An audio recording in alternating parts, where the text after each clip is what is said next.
Hello, welcome. My name is Kara Rice. I'm here to take you through our webinar, Treating the Cause Rather Than the Symptoms for Autism, ADHD, Sensory Processing Disorder, Developmental Delays, and more. So as you might be able to see, my camera stopped working, so it's super dark. I'm sorry about that, but we are going to share, I'm going to share the screen right now, so hopefully you won't have to worry about that. Share here, and start. Here we go, Treating the Cause. So this is a neurological-based treatment. It's made for developmental childhood disorders. That is anything that's going on with the child's development and growth, their learning, their motor skills. And here I am, me and my son. Nice to meet you. So I have a bachelor's degree in kinesiology. I love all kinds of movement. I have a master's degree in occupational therapy. I've been one for over 15 years. And 8 years ago, my son was born. He had developmental delays, he had low tone, and subsequently was diagnosed with autism. I really dove into the research at that point because traditional therapies were not giving me the results I wanted to see. And I'm a therapist, so I knew there was something else out there. So that's when I started studying with different people that are thought leaders in the industry for reflex integration and brain balance, and Brain Connects therapy was eventually born out of that. A little bit about brain history. In the late 1800s was when it was confirmed the human brain was asymmetrical, meaning there was like two sides. In the 60s was when they conducted the first split brain surgery to see that both sides like had different skills and functions. In the 80s was when they started studying developmental dyslexia. 90s was kind of the decade of the brain, so it really was not that long ago. And in the early 90s, Dr. Robert Melillo began research on functional disconnection, which we will talk about later. So basic brain development, the brain develops through movement. As the brain grows, we get new networks to form and areas of the brain increase. And the brain processes through this movement, it's processing sensory integration and it's processing motor development together. Then naturally, the brain shifts between growing the right hemisphere and the left hemisphere. So the right hemisphere grows first, then the left, and then they start to even out with one another. Pyramid of learning is what we base our treatment off of, and why we can do the same treatment for all children. And it's not showing. Let me come back out. Here's the pyramid of learning. So at the bottom, you can see primitive reflexes. And then right above that is the sensory systems, the smell, the taste, the touch, hearing, vestibular, proprioceptive. Those happen during infancy. They happen together. That lays the foundation for your child's higher level learning to occur. So after you have that strong foundation at the bottom, then your child's able to stand upright and have good posture, have balance, be able to move their eyes, and perceive information, have good eye-hand coordination, attention and focus, good behavior, more independence, and then that higher level top of the pyramid, reading, learning, and math, all those higher level skills that we have with academics. But what we see is if the child does not lay that strong foundation at the bottom, they're going to have inefficiencies or trouble with any area above that. So this pyramid depicts what happens for every child, how they learn. But if one child might have an issue just over here on the left corner of the pyramid, whereas another child might have an issue kind of closer to the top. And that's how, even though every child is different, everybody's brain still needs this basic information to grow. So the brain learns from the environment, like we said, sensory and motor information. Children can continue to learn to read and write and all those things, and they're called splinter skills, where they might be functioning at the higher level of the pyramid, but the foundation was not completely laid, so that they are just having more troubles than their peers. And once we go back and we kind of fill in those gaps, we're able to see them explode with their learning and with their attention and focus behavior. Basic motor and reflex systems originally were there to help with survival, with finding food, with expressing discomfort. And you'll see this with a child that doesn't have these skills. So they might have more meltdowns, they might have emotional problems, more crying, they might be just shy, or maybe even in fight or flight mode a lot. And that will happen if their reflexes are not integrated. The sensory system typically is integrated beyond about 3 years, even maybe a little bit more. And the top level of the pyramid, where the child's able to guide behavior, make choices that matter, pay attention to what's going on around him, will typically be fully developed by 40 to 60 months. So our treatment really just fills in the gaps in the areas of weakness. The 3 foundations that we cover during our online program is primitive reflex integration, neurodevelopmental movements, and brain hemispheric integration. So primitive reflexes, we're just going to cover some of the basic ones and some simple symptoms you might see with each one. They are the first foundations of the nervous system. They are automatic movements that originate in the brainstem, or our survival brain as it's called. And if they're unintegrated, you're going to trigger that fight or flight response, which is that survival brain response. Body parts cannot move independently if they're not integrated. So when your head moves one direction, your arms and legs will want to move another direction. If your reflexes are still retained, and this happens on the subconscious level, so the child's not thinking about it, it just happens. And that's what makes effort to perform tasks just a lot more hard, because the child is having to move even more than a typical child does that has their reflexes completely integrated. So the Moreau reflex, you'll see, is triggered by a sudden change in head position or sensory information. This one's typically fight or flight. So if your child is sensitive to any sensory information, noise, sound, touch, it's typically the Moreau reflex that is unintegrated. You also may see cycles of hyperactivity and hypoactivity, or really fatigue. The asymmetrical tonic neck reflex, this one's good for hearing. It helps develop binocular vision, awareness of the 2 sides of the body and your midline. Also eye-hand coordination. This one's, through research, has been very much associated with dyslexia. Tonic labyrinthine reflex gives us our sense of balance. It's the first gravitational force we have, improves coordination, posture, head alignment, balance, auditory processing, and visual tracking, so super important.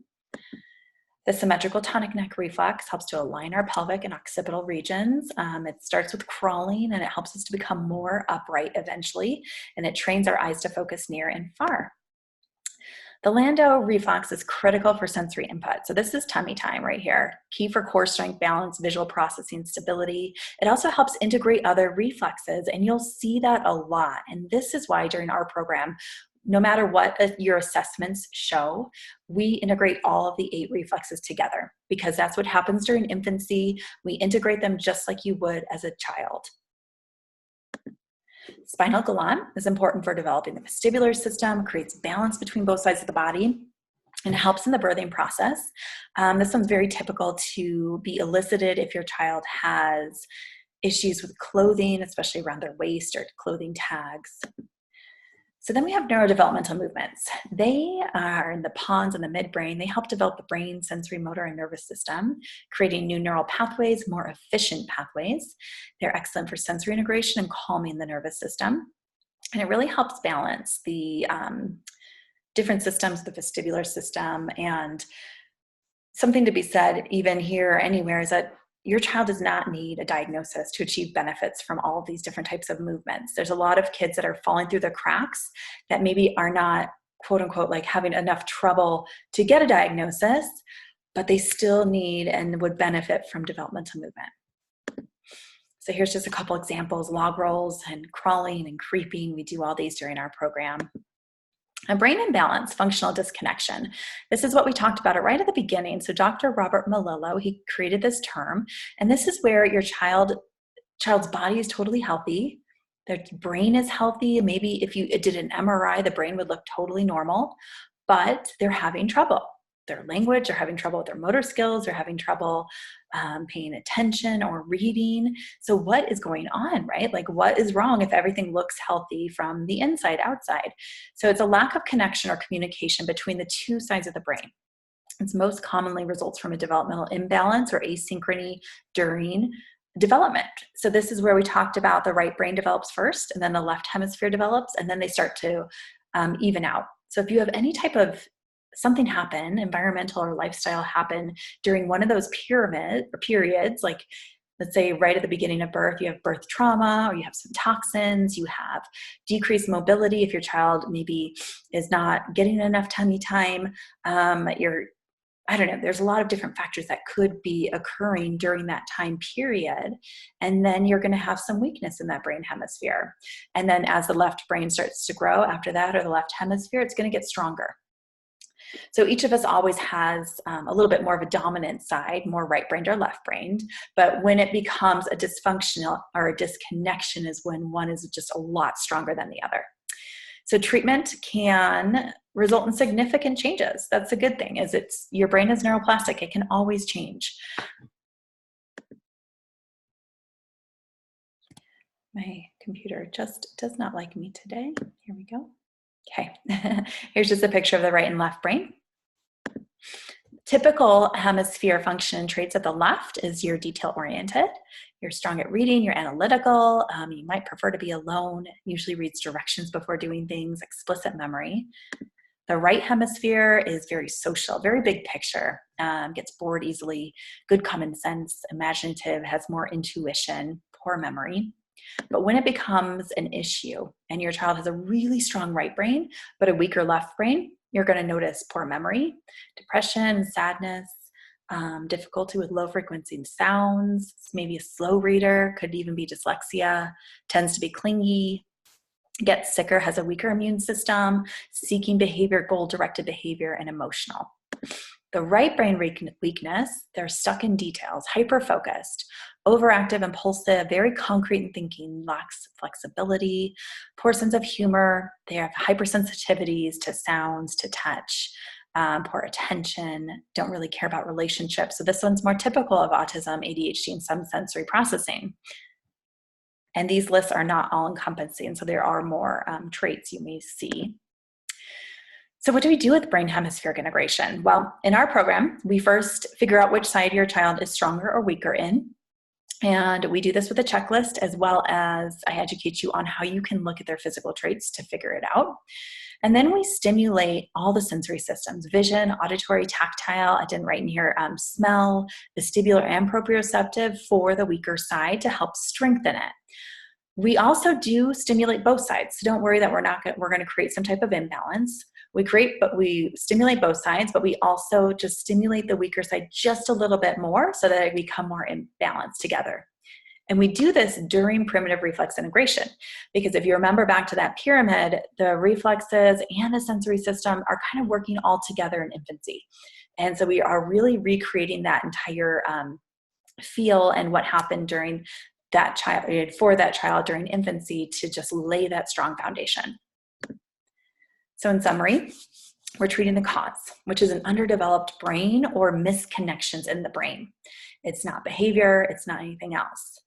So when reflexes are unintegrated or still present, the body cannot move fluidly, it can't process information, sensory information as well. It cannot integrate higher levels of learning efficiently. Movement creates changes in the brain, connecting and refining neural pathways. And then the hemisphere imbalance highlights specific characteristics. So we really try to create that better balance so that your child's, those significant differences decrease. Here's a case study. Number one is Laura. She was a 6-year-old female. She had dyspraxia, or difficulty with coordination, difficulty with motor planning. She was incontinent, unable to dress herself, unable to balance with eyes closed, difficulty positioning her body in space, and had limited social interaction. After just 4 weeks of our program, she was able to put her shirts and shorts on independently, able to tell them front from back. She was continent in her urine. Her bowel movements had not changed. Social interaction had increased per her mom, and language was developing quicker. So pretty great. Case study number 2 is Mary. She was 5 years old at the time, had cerebral palsy and an intrauterine stroke. She was not using her right upper extremity for any activities. So it was similar to an adult stroke where it was just not being used. Incontinent with urine and urgency to go to the bathroom around water. She had little to no imaginative play, limited social interaction. After just 4 weeks of our program, she was continent with urine and no urgency around water. She began independently using her right upper extremity during functional tasks, eating, playing cards. She had increased imaginative play, social interaction, and improved balance. So pretty great. So like Albert Einstein said, nothing happens until something moves. Couple of fun tips that you can do right now to start creating some neurological change in your child is, number one, hit the ground, get to the floor, roll, tumble, crawl, do all those fun things you do as an infant. Step two, get to the midline, crossing your elbow to your knee or marching hand to your knee. Balance work, anything on one foot, jumping on trampolines, closing your eyes and testing your balance that way, and coordination activities like obstacle courses, climbing, catching, kicking.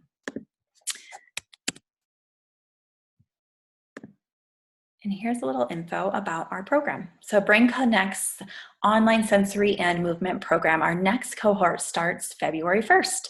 This is a 90-day program, so 3 months, where you're going to learn primitive reflex integration for your child and brain hemispheric integration with using those sensory stimulation techniques. You're going to be doing it real time during the 90 days. We get group support. So we actually all start at the same time, February 1st. We do weekly Zoom calls to make sure we're answering questions and just learning in general together and giving each other group support as we move through the program. We also have a private Facebook group where you can ask questions. The program is self-guided, though. You're going to get all the information where you're going to learn everything first, and then we'll have these weekly meetings where we're just kind of refining what we're doing and answering those questions. And you should see improvements in your child in 4 weeks. So some changes, they're going to have developmental growth and improvements. Again, we're starting February 1st, so now is a great time to get started. So thank you. Thank you so much for being here. You can reach out to me with any questions, brainconnects@gmail.com. You can also check out more information about our program at our website, brainconnectstherapy.com. I appreciate you being here. Thank you and have a beautiful day.